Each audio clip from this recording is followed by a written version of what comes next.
In this video, we're going to take a look at the Wiz Color Series 54 Pro AS and ZE. The AS comes in a 2.8 or a 3.6 millimeter lens, and the ZE is a varifocal lens with a 2.7 to 12 millimeter. These are 4 megapixel 1/1.8 CMOS sensors, which have great low light capabilities.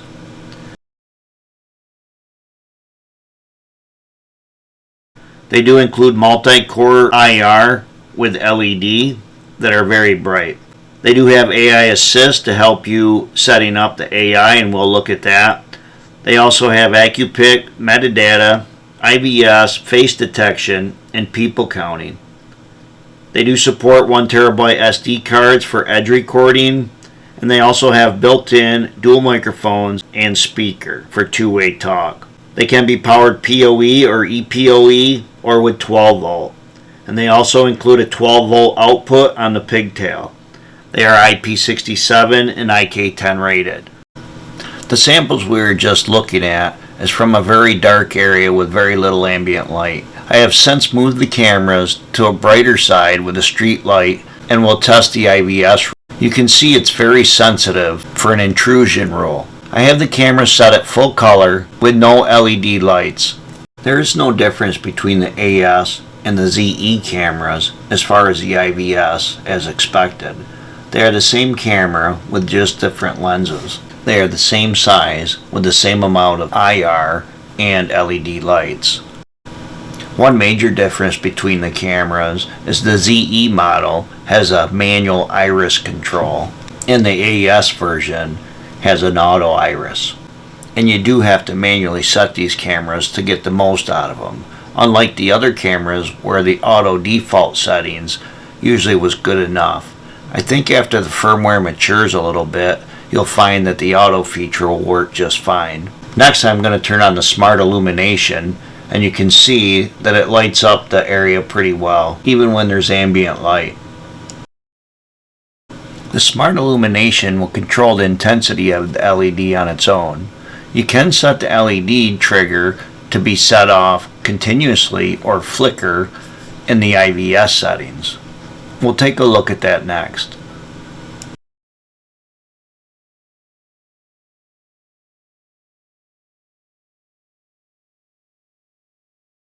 If we log into our web interface and go to the camera module, we'll go down and we'll take a look at the day-night mode. The day-night mode you can force full color, black and white, or an auto. If we switch down to the illuminator, you can see that we have smart illumination, IR, warm light. You can also control these manually or in auto and adjust the settings accordingly. It does have an illumination exposure remover, which will try to take the washout out of the picture if it's too bright. Now we'll go back in and take a look at the web interface, take a look at the live view.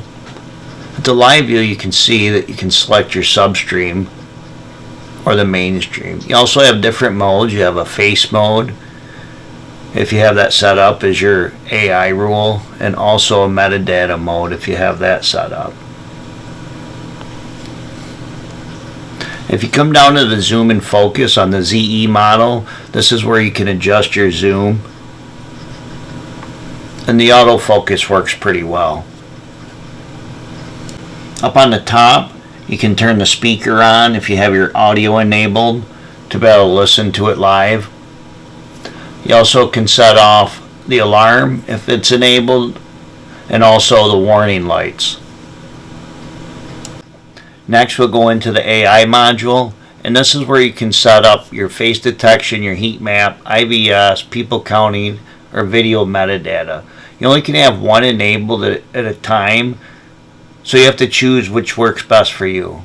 We'll go into the IVS rule, and you can see the new feature is an AI rule assist.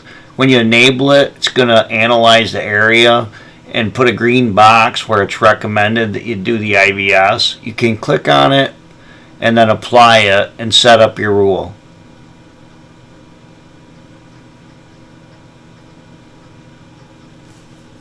Or you can add your own rule, and you can select from the different items from the drop down. We'll do an intrusion, and you can see when I select intrusion, the box is already there. Now I can set the sensitivity and the action to either appear or cross or both, and the direction. I can use a target filter for human, motor vehicle, and animal. I can select the event if I want it to record. I also want the audio linkage if I have the audio set up, and also the warning light. So it does act as a PV camera. You can set the audio to whatever alarm you want, and you also can select the different mode of the warning light, if it's always on or flicker, and the stay time.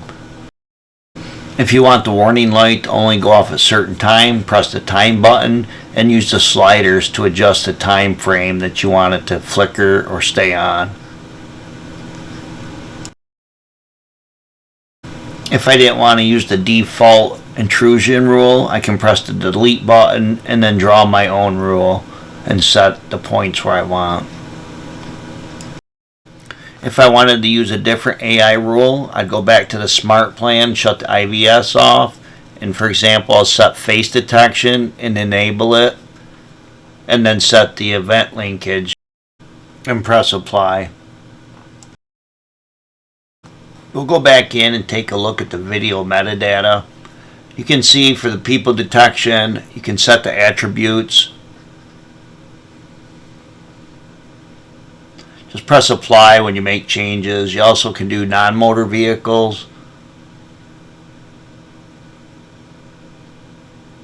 and also motor vehicle.